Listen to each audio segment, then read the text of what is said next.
Shavua Tov to our wonderful Israel Brief community and family from all around the world.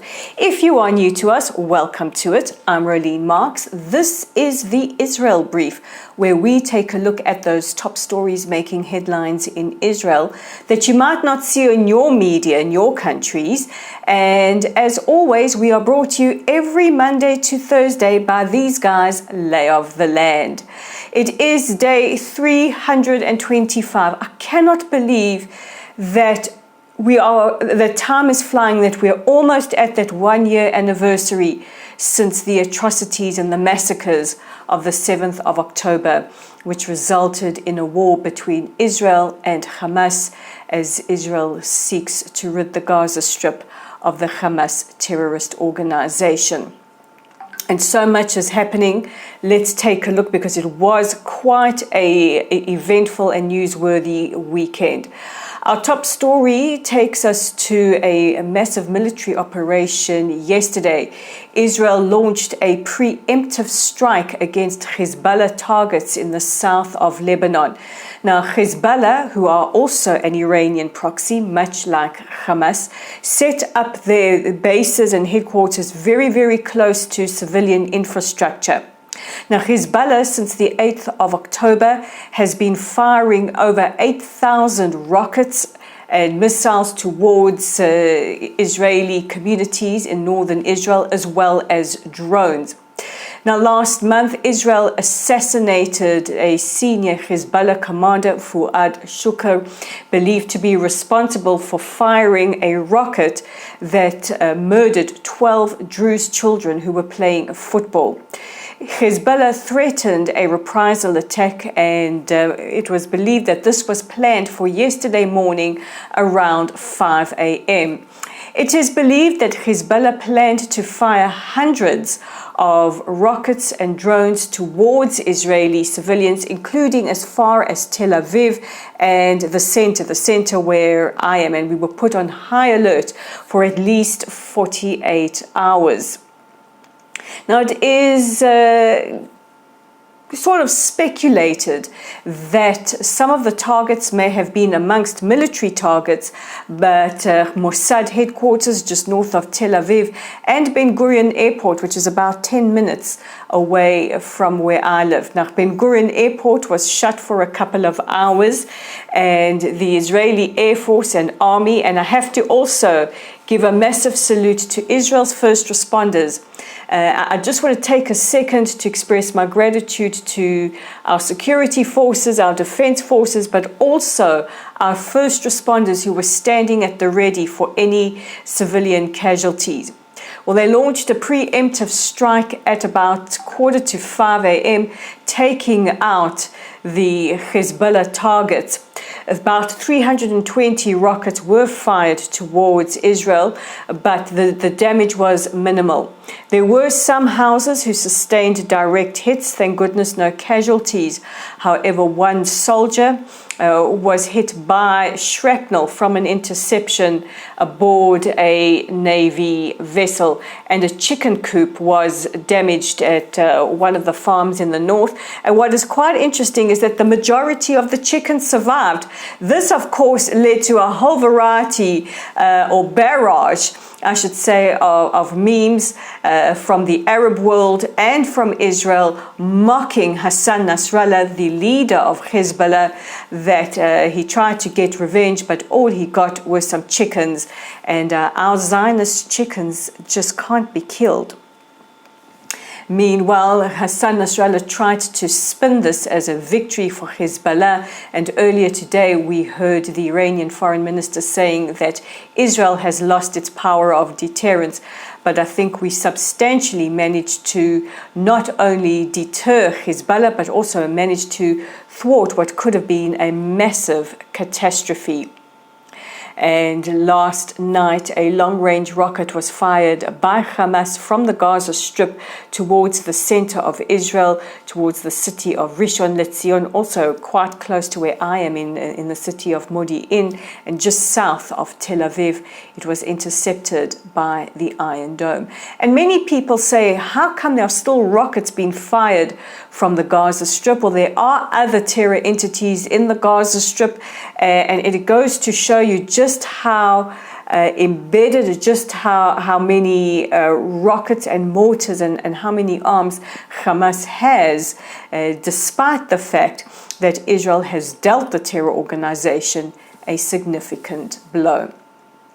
Now, on the subject of Hamas, it is believed that they have refused the latest deal for a ceasefire that would see a cessation of hostilities for at least 45 days and the release of the hostages. There are still 109 hostages being held captive in the Gaza Strip. We want them home now. 325 days they have been held captive in Gaza, and of course we always wear our yellow ribbons. Now, one of the big sticking points is the issue of the Philadelphia corridor. This is a corridor that runs along the border between Gaza and Egypt. Prime Minister Netanyahu has said that it is an imperative that Israel remain in control of Philadelphia. However, Israel's security chiefs have said that now is the time to get a deal done, and it doesn't matter if we have to leave the Philadelphia corridor.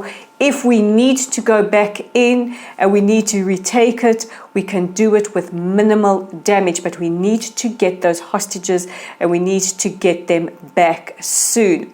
Now, mediators are trying to look at various alternatives to the ceasefire, perhaps a different kind of ceasefire that would see the release of hostages.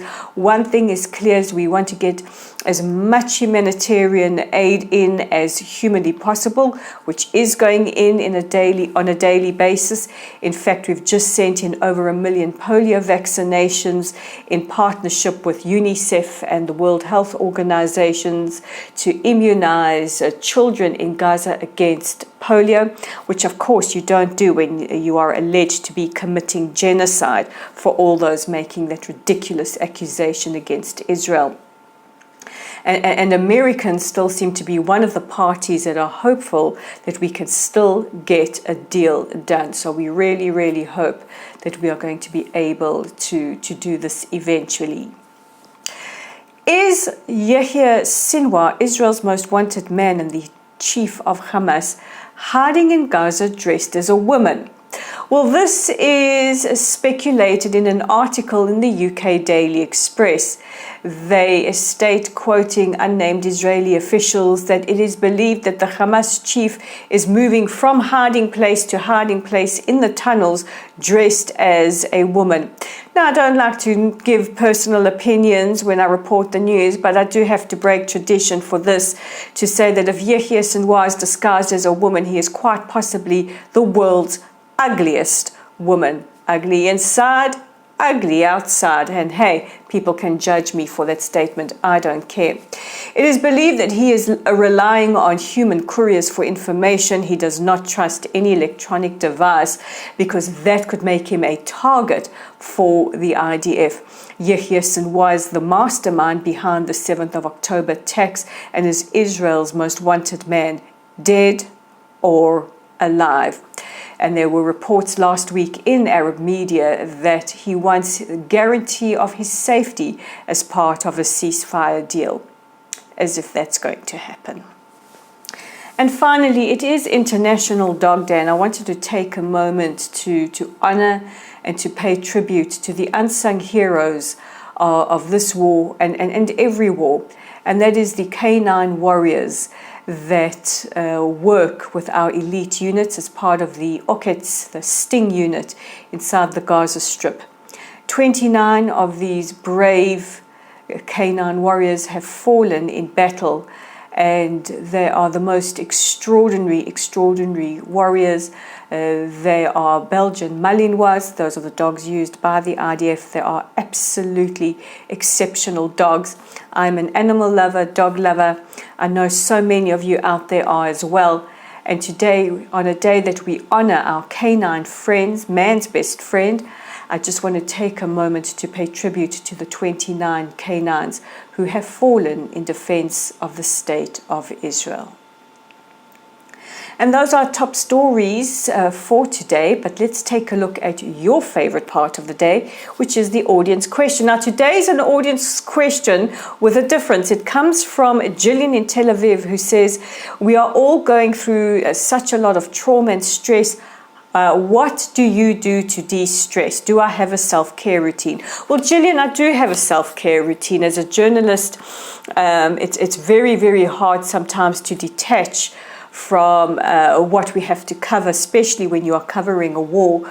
So I've made it a point to take regular news breaks, and I really stress that you guys out there, where you can, get off social media. It will still be there when you get back. Take regular news breaks. I practice sleep hygiene, and this means that about an hour before I go to sleep, I switch off devices and any kind of light that might disturb me. I just have the reading light of my Kindle or my reading light on. That's a very soft light. I don't read anything that is related to war or that will raise my cortisol levels. In fact, I do have to credit reading naughty books from Jackie Collins for keeping my sanity, and that goes for television as well. I don't watch anything that can raise my cortisol levels. I make sure to eat healthy, hydrate properly, water bottle, and also exercise regularly. I try to get about 45 minutes to an hour in at least 4 times a week. Many people are able to meditate. I find my exercise routine is my meditation. And stay away from things that raise your cortisol levels, including being inundated with WhatsApps, especially when they're WhatsApps from people saying, the news is terrible, the war is terrible. We know it's terrible, we know the news is terrible, but to keep pushing that message causes a lot of anxiety. And I know that might be a controversial point for some, but really try wherever you can to do things that lower your cortisol level. You'll feel so much better for it, and we'll apologize after the war for offending people. So that's it from me, Gillian. But guys, don't forget to check out our website at www.layoftheland.online. Remember, if you have an audience question, you can pop it in the comments section below, or email us via our website. Our Facebook page is at Lottel Site, so be in contact with us via that. The YouTube channel is called The Israel Brief. You'll find us right here. So if you like our content, please click on that red subscribe button. And we are on Lay of the Land 5 on X. Guys, take care of yourselves, take care of each other. God bless you. Practice self-care, especially during these very challenging times. And I will see you again tomorrow. L'chaim. Bye for now.